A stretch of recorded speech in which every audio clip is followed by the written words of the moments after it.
Hello my beautiful people, and welcome to the next in the series of All About the Signs with me, Raphael from Reydiant Reality. It's an absolute pleasure to have you. Thank you so much for being here. Thank you so much for joining me. Thank you for all of your patience while I've been posting this series. I know it's taken me a little bit longer to get through the zodiac than I would have liked, and I'm sure obviously all of you would have liked, but thank you for your patience nonetheless. So with that said, if you are not already a continued subby, please don't forget to like, share and subscribe. If you are a continued subby, thank you so much for all of your continued support. It truly means the world. So with that said, Pisces, right, here we are at the end of the zodiac. So before we start, I just want to say two things. So the first thing is, I can never fit, nobody can ever fit everything about a single sign into a 20 to 25 minute video via YouTube. It's just not possible. Any one single human being is full of infinite potential and has the ability to become whatever they should so choose. You know, and tarot, astrology, even numerology, all of those things, they're only about potentials that may be expressed. They're not absolute law. You shouldn't live your whole and entire life by it, but it can be very accurate, very fun, very informative, and it can really help give you a structure and a framework in order to assist and enhance your life. So with that said, I have split the attributes of Pisces into blessings and lessons.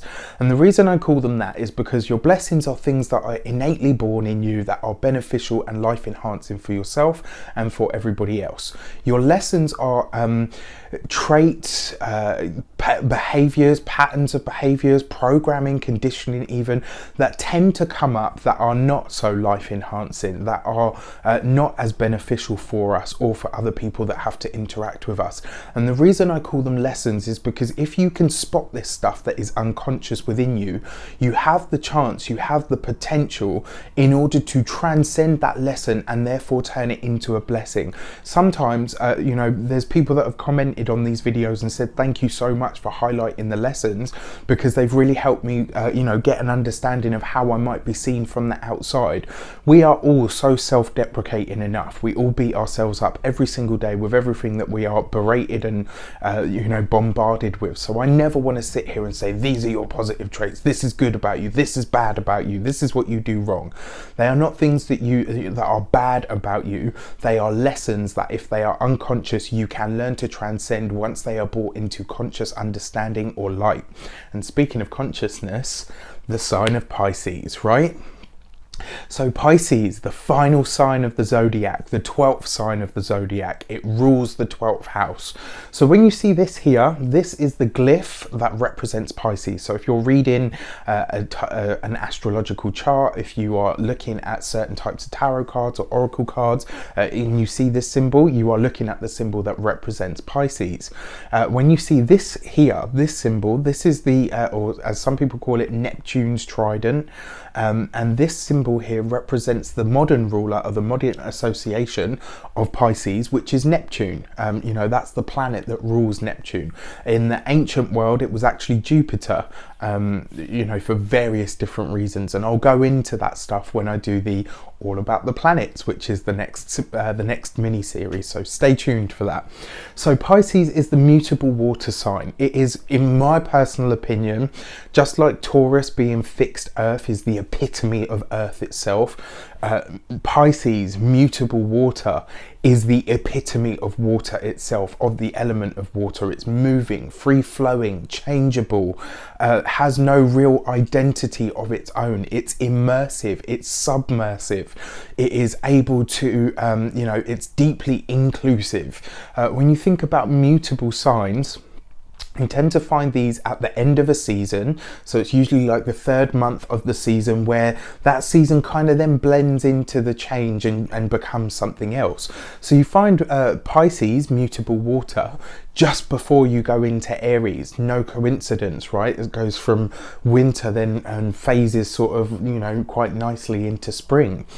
So mutable water, when you talk about mutable, you're talking about changeable. When you're talking about water, you're talking about changeable. You're talking about something that is free flowing, something that moves, something that is watery, ethereal even, spiritual even. So when you're talking about Pisces as a sign, Pisces is a very gentle sign. It is a sign that is deeply empathic, deeply emotive, deeply spiritual, that it kind of actually lacks boundaries in some way. This is why you can attribute such psychic phenomena to the sign of Pisces, because like water, it's able to permeate everything. Even a safe, right? One of the like a really heavy metal safe. If you were to drop one in the ocean, over time the water will work its way through the cracks. One of the things about the beauty of water as well is, they say if it gets into the cracks of a rock and then it freezes, it will smash the rock, right? They say that water doesn't cut through stone, through sheer force. It cuts through it through persistence. You see all of that. Pisces is the ultimate ethereal sign. It is spiritual, it's psychic, it is backward looking. It has a tendency, like water, to follow the depths. It will go, sometimes you will find that Piscean minds go to the depths of things, or very often Pisces is a charitable sign. It's very much about the collective consciousness, about being connected to the cosmos. It's about being connected to otherworldly realms. In the 12th house you find the past, you find the other world, you find the things that aren't tangible. You find it's hard to get a real grasp on Neptune and the 12th house, because they are very intangible. They don't have physical attributes to them. Neptune as a planet is gaseous. It can't really be pinned down. It's the the dualistic aspects of the planet Neptune. To give you a good understanding of Pisces, on one side it's about transcendence. It's about tapping into the beauty of faith and power and consciousness and spirituality and the other world, the other realms, the energy, the power and the magic that come from other realms. On the other side of it, it's about confusion, escapism, being a bit shifty, a bit shady, keeping things hidden, keeping things under wraps, or not quite going there, which is one of the reasons that Pisces, I'm sorry to say, one of the other things that I haven't written here is that they can be a bit sneaky. They really can, but we will get into that. So with that said, I would like to look at your blessings and your lessons. So empath. Pisces is a very powerful empath, very deeply feeling. You find in the 12th house and in the sign of Pisces, you find charity, you find that common ground of, I feel, if I see somebody else hurt, I feel that. If Pisces can identify really strongly with how other people feel, with how something hurts somebody else. You will find a Pisces really feeling that. Even if they're not necessarily overtly saying it, they will definitely be feeling it on a deeper level. That empathic nature allows them to be very understanding, allows them to be very kind, deeply connected to people through the power of emotions, being able to really put themselves in somebody else's shoes. Now, one of the other reasons for this as well, this powerful empathy, when you think about it, each sign is a progression of the soul, right? Each sign is a direct response as well to the sign that came before it. So where Aquarius is, about the group in terms of the tribe itself and the group consciousness, Pisces would be the group or the universal soul. Aquarius is the us, the we, whereas Pisces is the all, the everything. And it is, if you want to look at it through that school of thought, and an amalgamation of all the 12 signs that came before it, which is why they tend to, as you go through the signs, they get heavier in vibration, in my personal understanding of it. You might not subscribe to that, and that is perfectly okay. Healing. Pisces is about healing, and very often spiritual healing, hands-on healing, mediumistic healing. There's a very strong, powerful sense of mediumship in Pisces. In the 12th house is where you find all of those intangible things, healing that comes through spirituality, hands-on healing, Reiki, all of this sort of stuff. Pisces, by its very nature, wants to address the wounds of other people. It is a big part of what they are about and who they are. It's written into that. And very often, You will see Pisces feeling a real sadness at the healing that needs to take place in the world but actually isn't taking place. Kind, very loving, very warm, totally and deeply giving when it comes to partners. You know, and very often can just meld into their partner, and almost to the point where they feel like they might disappear. But there is a big part of them that likes that needs that and craves it. You know, so relationships, long-term relationships, that's something that Pisces and Aquarius do share. That need to bond, to connect on a really deep level. Spiritual, you know, I talked about this. Pisces is connected to the cosmos. It's connected to the universe, connected to God. Pisces is the sign that represents Jesus, right? That Christ consciousness, that glow around the head that comes when you reach that saintly or slightly otherworldly level. Spiritually connected, spiritually aligned, spiritually astute, very psychic as well. I haven't put that here, but you know, I should have. Very psychic, very you know, premonitions, dreams especially. Never mess with a Piscean in their dreams. If they tell you they dreamt something, they dreamt it for real. And their dreamscape tends to be just as colourful and vibrant and alive as their you know, as their everyday lifescape, which is amazing, fantastic. Artistic, very creative, sensual beings. You know, they have this, if they can see it in here or in here, they have that ability then to put it out on the page or turn it into music or turn it into craft. Lots of Pisces have beautiful singing or speaking voices.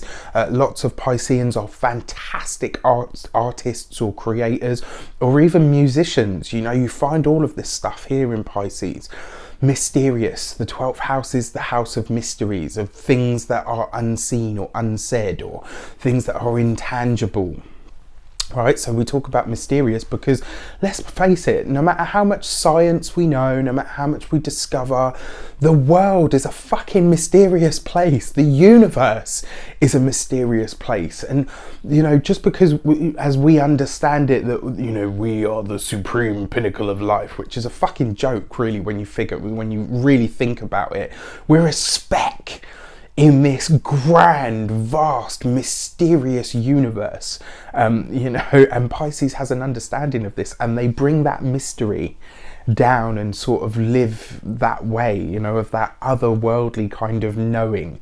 They have a very, and one of the things with Pisces, especially a Pisces ascendant, they'll have a really thing about their eyes where they will really be able to focus and hone in on you, and their eyes tend to stand out, and it's very much, for me, about this mysteriousness. Fun.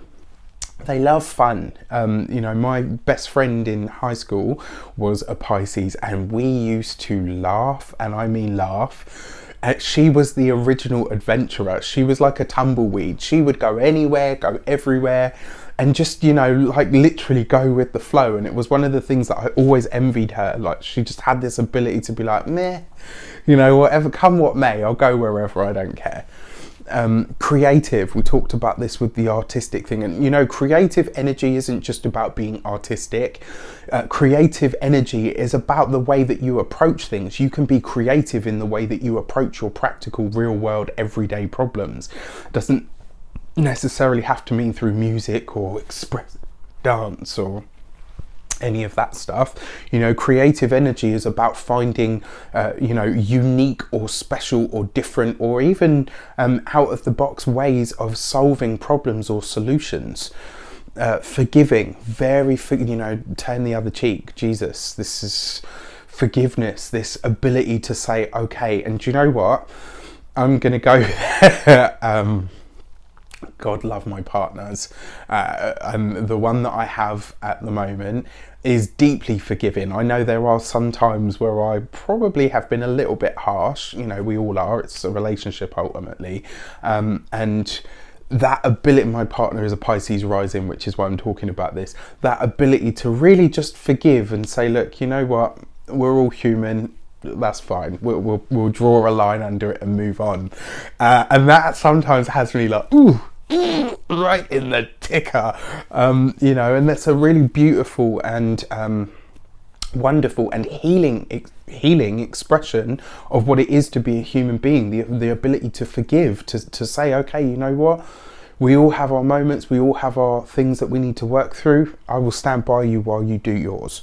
Helpful. The Good Samaritan is where you find Pisces, this idea of giving completely of self without wanting or needing or expecting anything in return. And I should have put this on both sides actually, because that's one of the things that an unconscious Pisces really does need to get in check. If you're giving, why are you giving it? Is there an expectation or an assumption underneath it? And if there is, then you're not really expressing the true trait of your sign. And then free spirit, you know, like I said, I talked about my friend in high school. She was a total free spirit, just completely, you know, out there and gone with the fairies, gone with the wind, but she was brilliant. She was warm and she was kind and she was fun loving. And she had a real ability just to say, look, you know what, life is life, and come what may, I'll deal with it as it comes, as it arises. You know, Pisces, the fish, go with the flow. Pisces is the opposite to Aquarius. Aquarius is probably a salmon. Pisces is just like, yeah, if the current's going this way, I'll go this way. If the current's going that way, I'll go that way. There is no, they don't fight against things. They tend to either just include them or, you know, like water, just surround it until it stops fighting or eventually struggles too much and drowns. It's really morbid, but anyway, you get my point. So the lessons, things that are unconscious or not necessarily life enhancing for you or the people that come into contact with you. Critical. And sometimes actually, yeah, I was going to say critical and fearful. And it's very often like, you know, they'll pull something apart and look for, as a good example, you know, when we talk about manifestation is probably a deeply Piscean thing because it connects you to source energy or other things that are otherworldly.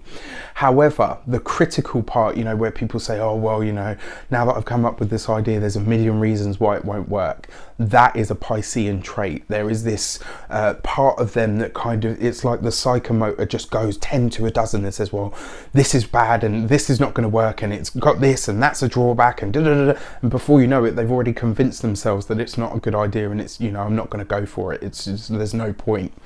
Fearful. You know, and I think because in the 12th house you find a lot of the darker stuff and a lot of the hidden stuff and some of the worst of the human psyche you'll find in the 12th and the 8th. And because of that, for that reason, I feel like it kind of makes them fearful because they know how far people are willing to go to get their way or to come out on top or, you know, all of those things. And, you know, so fearful. And sometimes that fear and that critical nature, especially the self-critic, oh, fucking hell, they really suffer with that. Like, there's a million, giving me a million reasons. Probably, you know, she probably wrote that while she was having a Pisces day. Fearful. Addictive. Now we need to talk about this one because escapism and addiction are heavily Piscean traits, and you see that in the negative aspect of its ancient ruler of Jupiter.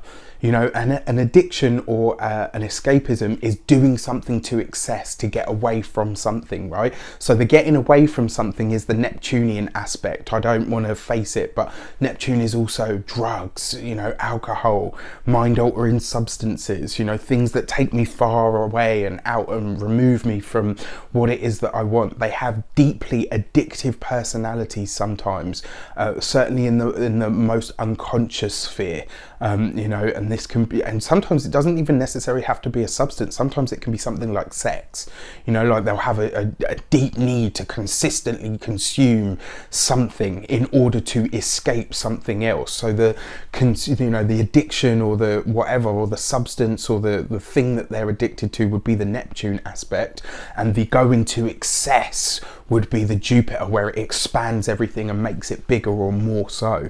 Escapism, you know, this comes into the fearful and the critical. It's like, if I can't deal with it or, you know, it's too much, I'll just run away. I will just, you know, la la la la la, I'll go into the Neptune and be all about the fantasy and, oh, look, butterflies. And it's like, okay, you know, your house is burning down, right? And they're like, oh, well, look, there's another butterfly. It's like almost this need to really just escape from what actually is. Staying grounded is very hard for a Pisces, which is why they tend to find partners that have a very strong earth in the chart to give them that balance, or to help them, because when you apply Pisces water to someone or something earthy, you get fertile ground, and it's beautiful, and it can become something truly amazing. Ambiguous, mutable water, you can't hold it, you can't really pin it down, you can't really get a firm idea or a grasp on what it wants or where it's going or what it's actually saying. You know, ambiguous as a term, what does it mean? It kind of means I don't care either way. You know, I can, and in that way sometimes you can see Pisces being a little bit moral, a bit sort of morally grey in that way. You know, all of their amazing abilities to heal, to build up. When a Pisces goes dark, you're looking at the dark phoenix. When you're, you know, and signs that I would say that about are probably your Sagittarius, your Pisces, your Aquarius, and you're probably your Scorpio. Those three, when they go dark, you're looking at dark phoenix or dark willow from Buffy. You know, when they go dark, they go really, really dark, and it can be awful. The victim and the martyr. For this reason, for this same reason, this, you know, I don't want it, it's too much, I can't handle it. The victim is about playing small and saying, oh, well, you know, I'm too gentle to deal with this, and it's all a bit more, too much, overwhelming. Not saying that you all do that, but it is a trait that can be in there. Sometimes it's like this, and this comes back to the critical thing, you know, it's like, oh, well, if this has gone wrong, then it's probably my fault, and, you know, if that person's being mean to me, it's probably my fault, and, you know, that internal psychomotor starts again, and then they start to kind of get into this victim mode. The martyr comes in when they, it's like, you know what, I will sacrifice myself to save everybody else. When you look at Jesus, Jesus was a martyr. When you look at, you know, martyrdom as a whole, it's about saying, you know what, I will suffer for my art, I will put myself on the line. It doesn't have to be a dysfunctional thing. Sometimes, you know, to be totally self-giving, to be totally warm and open and self-sacrificing, Pisces, to say, look, you know what, someone's going to have to put themselves on the line here, and if need be, that person will be me. However, if it's always you, that's a problem, and that is being a martyr in the dysfunctional sense. Bitchy. I've already said this. You never want a water sign or an air sign to read you, because shit, when they go in, I mean, especially a Pisces, because they, you know, Pisces will go into your past. They will dig around into all of the shit that you keep hidden, that you tried to hide under the carpet. They will find that chink in your armor, and they will drive it home when they find it. That's why you never want to be read by the water signs. So bitchy, you know, this sort of like, you know, gives power away. This comes back to the whole martyrdom thing, you know, that feeling of, you remember what I was saying as well about melding into a partner and disappearing into them. It's a form sometimes, if it goes unchecked, of giving your power away, of saying, oh, well, you know, I'll give this to somebody else and let them do the steering. There are times, Pisces, my dear Pisces, that you will need to do that. You will need to take control. Lacks boundaries and direction. So we've talked about why it lacks boundaries, and, you know, it blurs and all the rest of it, but direction, you know, if you're always going with the current of life goes this way one minute and that way the next. You need to pick a focal point. If you are an unconscious one, or expressing this unconsciously, and you find yourself saying, right, shit, I need a direction, pick one. Use that as your focal point. How you get there, you can take as many detours as you like. Do a Dory for all anybody cares, but just make sure, you know, even Dory, as forgetful and crazy and la la la as she was, she still had a point to get to. She knew where she was heading. In the deep recesses of herself, she had a sense of purpose. It's the same for Pisces. If you can have that sense of where it is that you want to go, you can take any path you want to get there, but you must have a point of focus or reference in order to get to and to come from. Self-pity, this comes into all of the other stuff that I've talked about, and the manipulative. Sorry to say, my dear Pisceans, but it is true. So when we talk about the manipulative side, it really comes down to this whole save me, I can't do it myself, or you know, giving that impression that, oh, you know, I don't know what's going wrong, and you know, I'm too soft and gentle in order to deal with this. You save me, you know, you do it, you deal with it, and in that way, it kind of comes. It's not even comes across as, it's manipulative, and it's not beneficial for you or life enhancing for you, because it's a way of giving away your power, and it's not beneficial or life enhancing for somebody else because you're forcing them to assume responsibility for you. So with that said, remember, the lessons are things that you can learn to transcend, that if you are unconscious of them now and you've watched this video, now you know that these may well, they may well be traits or behaviors programmed, conditioned, you know, ingrained into you through the life that you've had for various different reasons. Your sign often tells you the life that you will have, and the tools that you develop, programming, you know, patterns of behavior, all the rest of it, are things that are expressed as a result of the experiences that you have. So when I talk about your lessons, this isn't to say each and every one of you has these and, you know, these are bad things about you. They're lessons. They're things that you can learn to transcend. They're things that you can learn to switch up and change and ultimately learn from. And if you can do that, they then become power. They then become things in your toolbox that you can pick up and put down as and when you need to, in order to get things done. As an example, critical thinking is actually brilliant when it comes to work, professionalism, all of that stuff, academia. Critical thinking, how do I make this happen? You know, but if you're being self-critical and you're critical of others, that's the negative aspect of it. So if you can take that thing and turn it into a beneficial or life-enhancing trait, it has an ability to come from being a lesson, and you can turn it into a blessing, right? So with that, remember what I said, mine is just one voice in a sea of millions, billions even, right? I wish you an abundance of all of that good stuff. Have an amazing day, whatever you do, wherever you are watching this. Thank you so much for all of your continued support, and I will see you for the next series. Take care, and I wish you all the best.